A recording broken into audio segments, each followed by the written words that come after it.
Well, I'm recording this from my underground bunker because I have to, because tomorrow is the apocalypse. As we all know, tomorrow the single most important vote ever put forth by man will be voted upon tomorrow. Not the vote that, elected Lincoln and helped, get us a president who went through the Civil War with us. No, no, no. This is the most critical and important vote ever in the history of this great country, Mark. Now, I don't tell people how to vote. That's your personal opinion. How you do it is between you and your God and your voting thing. I will not tell you how to vote. I will not tell you who I'm going to vote for. I will tell you that I do things, as I have said many times, through the use of logic, where I take all the evidence in, and then I make a decision based on the most available evidence. Again, this is blamed on Sandy Sage and Eli Borden. It's their fault, not mine. Don't blame me. So, looking at this presidential debate and the people that are running for president, it really is difficult looking at the evidence, looking at reality, not opinion, on both of these people, and it becomes apparent that neither one of the people really, really deserve your vote. I mean, really and truthfully, neither one of these two people should be running for, I don't know, city manager of Taos. County seat of Lee County. They're both just hideous, hideous people. Now, for my personal view, there seems to be a lot more evidence that one of the candidates is actually worse than the other candidate. That against one candidate, there's just a lot of supposition. A lot of he said, she said. A lot of crap that he said. Along with the other one, there's actual physical evidence that this woman is a crook, that she used her position as Secretary of State to gain influence for people and to get money for herself, that her husband has used the Clinton Foundation as his personal piggy bank to get him money and speaking contracts that got him more money and extravagant gifts and being able to travel all over the world in those Lolita planes. If you don't know what that is, Google it. It'll horrify you.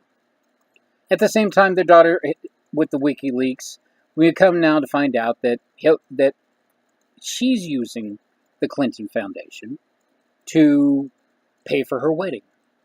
Now, last time I checked, the Clinton Foundation was supposedly a remarkable organization that fed the poor and clothed them and provided necessary effects to them. And if James Carville is to be believed, and is he never supposed to be believed, but that's beside the point, that if that was shut down tomorrow, there'll be a lot of people that would just be damaged and hurt. Reality is, just type into Google Haiti and Clinton Foundation and see how the contracts were handed out for the construction. If they weren't friend of Bill, FOBs, well, they got sent to a website. But if they were FOBs, they got first of the line, they got the contracts, made billions of dollars. There's one that went down there and built a mine. Why? Well, to get crap out of the mine and make some money. Now, to the people who lived there, not so great. But you know what I'm saying here. All I'm saying is that with a heavy heart and a very, very clenching conscience, I cannot say that I would vote for either one of the people that has been foisted upon us for President of the United States of America. I mean, there's plenty of reasons to vote against one, but not a reason to vote for one. Now, I hear from my liberal friends that the reason you should vote for Hillary is that it's historic. That she will be the first woman president And this is their time. It would be a blazing example of how feminism has come so far. But if you remember 8 years ago, we were told the same exact thing about Barack Obama, that it was historic, that it was his time, and he would show us how much better race relations in this country would get with a black president. Have they? No. Anybody heard of Black Lives Matter? Just ponder that for a little bit, okay? What we have here are two human beings who are vile and reprehensible. Neither one of them deserve to be elected president. But tomorrow morning, we're all going to go in the voting booth, if you haven't voted early, and decide which one of these two dumpster fires we're going to vote for. Personally, and this is the only time I'll tell you how I vote, I'm not voting for either one. I will vote down ballot. There's several down ballot things that I think are important. And in many ways, the down ballot votes are more important than your presidential vote, especially in some states like New Mexico. Now, they keep saying that this state could swip, and go to Trump. But the reality of the situation is the people who live in the north aren't going to allow that to happen. And something hinky is going to happen with the ballot boxes in Bernalillo County, and all of a sudden it's going to be a very blue state. So, truthfully, my vote, one way or another, for this presidential election doesn't matter. It might matter where you live, though. And you might think hard on, why am I voting this way? Why have I decided that this person is the person I'm going to put in charge of the greatest nation on God's green earth? And if you can't come up with a good reason why they should be president, then maybe you should take a step back and say, maybe I shouldn't vote for either one of these idiots. I mean, don't get me wrong. The dumpster fires are horrendous people. Horrendous people. I mean, for the love of all that's holy. There's 380 million people in the United States, and we can't find two better than these idiots? Now, my last video I explained how we got Hillary as our candidate, and I was going to do more videos on that leading up to election, but instead I decided to go to the hospital. What the hell. But we got Trump for three really basic reasons. The first one being there was too many candidates. And the loudest voice in that was going to be the one that was heard. Scott Walker figured this out way early in the process and got his butt out of there, making him the smartest Republican in all time.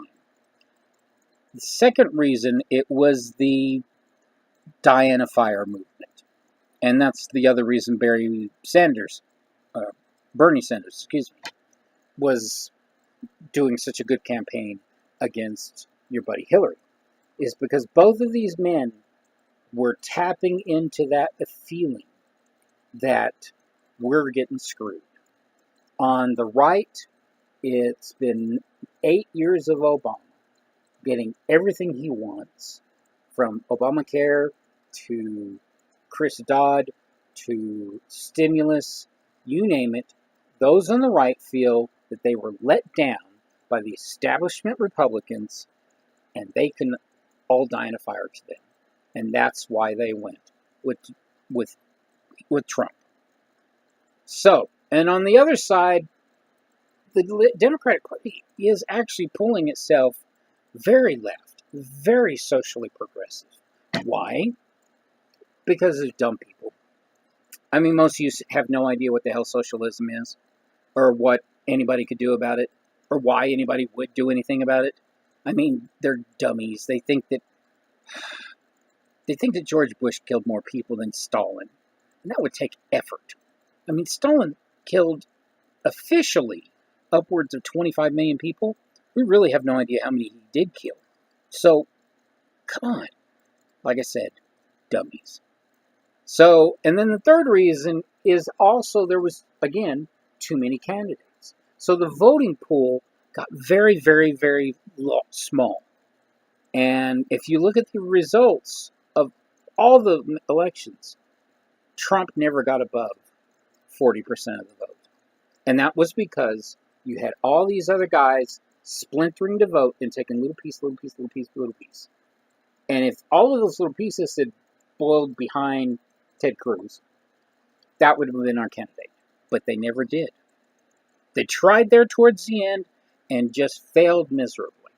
So, tomorrow is the single most important vote ever to happen in America. And all I can offer you is my advice that to go get an ice cream instead. Get two. And maybe some fries. Some tater tots sounds pretty good too. Because the reality is, your presidential vote just doesn't matter. I'm going to make a prediction right here. And it may not be a popular one, but it's the truth. But Hillary Clinton's going to win the election. I mean, it's been in the bag for her for months. Now, if we had a candidate that wasn't a flaming orange dumpster fire, who could actually get up there and articulate things instead of savagely just mouthing out crap, from his buttocks, he could be beating her easy, because she's a very easily beatable candidate. But because nobody else was going to run against her, that's what you were going to get. Now, if the Republican Party had showed a little bit of spine early on and tamped down this thing and got an energizing candidate in there, like Ted Cruz could have been but wasn't, like Jeb Bush was supposed to be but wasn't, then we wouldn't be where we are now. But here we are. So again, I suggest you go get an ice cream and turn on CMT. Pretty sure there won't be any election results on CMT. And just watch that. The good thing about me going to the doctor tomorrow is I won't have to listen to this crap that'll be on all day. It'd be awesome. So, again, won't tell you who to vote other than I vote for ice cream and tater tots and babies. That's all I have to say. Thanks. Love you all. Talk to you later.